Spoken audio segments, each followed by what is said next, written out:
अस्सलाम व्यूवर्स, कैसे हैं आप। मेरा नाम है शुजात अली। मैं आपके साथ आज मौजूद हूँ अपने इस चैनल नूडल हट के साथ। अच्छा, हम इस चैनल में हम बहुत सारी काम की बातें करते हैं और काम की बातें करेंगे, किस तरह इन्वेस्टमेंट करनी है, कहाँ करनी है और किस तरह बेहतरीन रिटर्न कमाना है। हम इसके अंदर एक सिर्फ ऑनलाइन बिज़नेस नहीं जिसको चूज़ करेंगे, हम बहुत सारे डिफरेंट चैनल से डिफरेंट बिजनेस को हम मुंतखब करके आपके सामने लाएंगे और दिखाएंगे कि किस तरह इन्वेस्ट किया जाता है और किस तरह हम ज़्यादा से ज़्यादा रिटर्न कमा सकते हैं। हम आपको कॉल भी देंगे, हम आपको जो है हर तरह की रहनुमाई प्रोवाइड करेंगे। तो आज हमारा टॉपिक है जिसके ऊपर मेरे ख्याल है लोगों को इतनी आगाही नहीं है। लोग इन्वेस्टमेंट तो करना चाहते हैं बट नहीं जानते कि हम क्या करें, किस तरह करें और किस तरह वो ज़्यादा से ज़्यादा रिटर्न कमा सकते हैं। तो आज हम बात करते हैं स्टॉक एक्सचेंज के बारे में। स्टॉक एक्सचेंज तो मेरे ख्याल है सबको ही पता होगा। हर न्यूज़ के बुलेटिन, हर 9 बजे की न्यूज़ के आखिर में स्टॉक एक्सचेंज का ज़रूर बताया जाता है कि आज मंदी रही या फिर तेज़ी रही। तो इस मार्केट में मंदी भी होती है, तेज़ी भी होती है और बहुत ही दिल थाम के रखना पड़ता है, ये लोग सोचते हैं हमेशा। अच्छा, स्टॉक एक्सचेंज किस तरह इन्वेस्ट कर रहा होता है और वहाँ किस तरह इन्वेस्टमेंट की जाती है, किस तरह रिटर्न कमाया जाता है, हमारे चैनल को ज़रूर देखते रहिए और हमारी इस पूरी वीडियो को देखिएगा। हम आपको बताएंगे कि स्टॉक एक्सचेंज में कैसे इन्वेस्ट किया जाता है। अगर आपके पास पैसे हैं, अच्छा कितना इन्वेस्ट किया जाता है, ये भी लोग बहुत पूछते हैं कि यार कम से कम मैं कितना इन्वेस्ट कर सकता हूँ। इस बात को थोड़ा सा समझने की कोशिश कीजिएगा कि किस तरह इन्वेस्ट किया जाता है और कितना आप इन्वेस्ट कर सकते हैं कम से कम, और ज़्यादा से ज़्यादा कितना इन्वेस्ट कर सकते हैं। तो पहले दूसरे सवाल का जवाब दे देता हूँ। ज़्यादा से ज़्यादा तो आप जितना चाहें इन्वेस्ट कर सकते हैं। स्टॉक मार्केट बहुत बड़ी है। अच्छा, इसको इस तरह ले लेते हैं कि हम एक अगर बिज़नेस खोलते हैं, मेरी अगर कंपनी है और वो मैं 100% उस कंपनी का मालिक हूँ, तो मुझे इन्वेस्टमेंट की ज़रूरत नहीं है। ठीक है, अगर मैं उसके ऑपरेशन सही तरह फाइनेंस कर रहा हूँ और मुझे किसी के पैसों की ज़रूरत नहीं है कि मैं कहीं पे इन्वेस्ट कर सकूँ, अपने ऑपरेशन में खुद ही चला रहा हूँ, तब तो मैं एक प्राइवेट लिमिटेड कंपनी कहलाएगी। उसको स्टॉक एक्सचेंज में होने की ज़रूरत ही नहीं है। तो ऐसी कोई कंपनी भी स्टॉक एक्सचेंज में नहीं होती जिसको पैसों की ज़रूरत नहीं होती। स्टॉक एक्सचेंज में कौन सी कंपनीज होती हैं? वो कंपनी जिनको पैसों की ज़रूरत होती है, जो पैसे लेने के लिए आई होती हैं।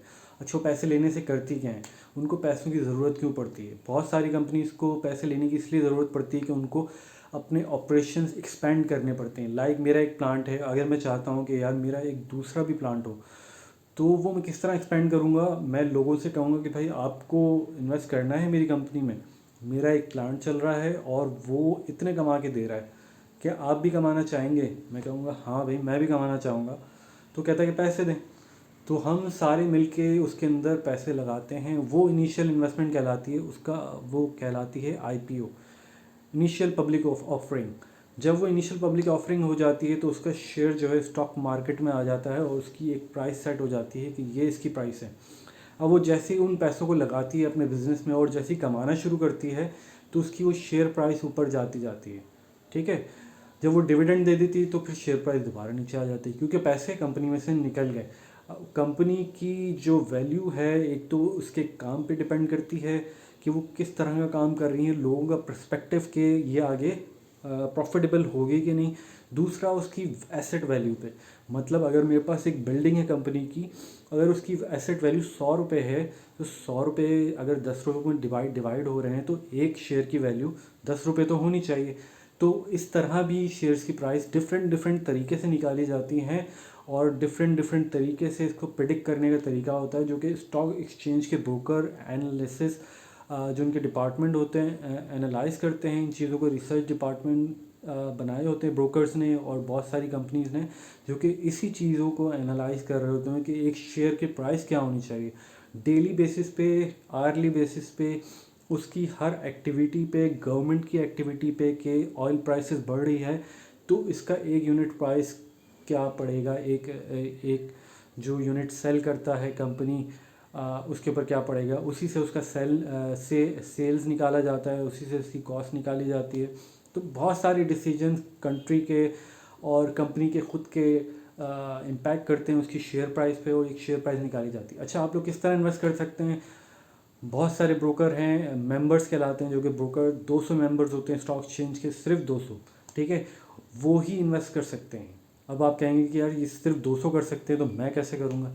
भाई इन 200 ब्रोकर के पास आपको सब अकाउंट खुलवाने पड़ते हैं। जब आप उसके पास सब अकाउंट खुलवा लेंगे तो आप कहीं पे भी किसी भी ब्रोकर के पास खुलवा लेंगे तो वो आपको एक लिवरेज दे देगा कि भाई आप अब इन्वेस्ट कर सकते हैं स्टॉक एक्सचेंज में।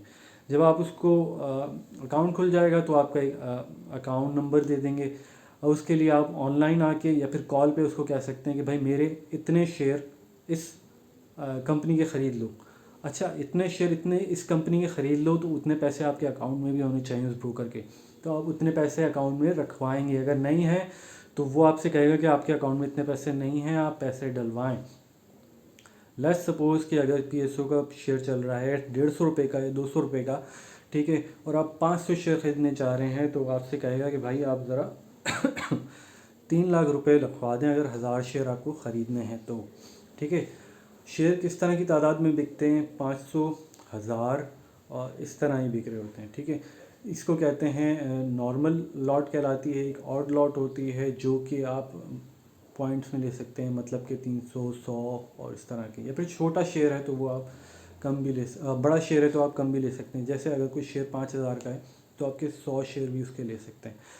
तो जब ये आप उसको ऑर्डर कर देंगे कॉल के ऊपर कि भाई मुझे इतने शेयर ख़रीद लो, वो ख़रीद के आपको उस रेट पे आपके अकाउंट में क्रेडिट कर देगा। वो शेयर आपके अकाउंट से पैसे डेबिट हो जाएंगे या आपके पास पैसे आ गए।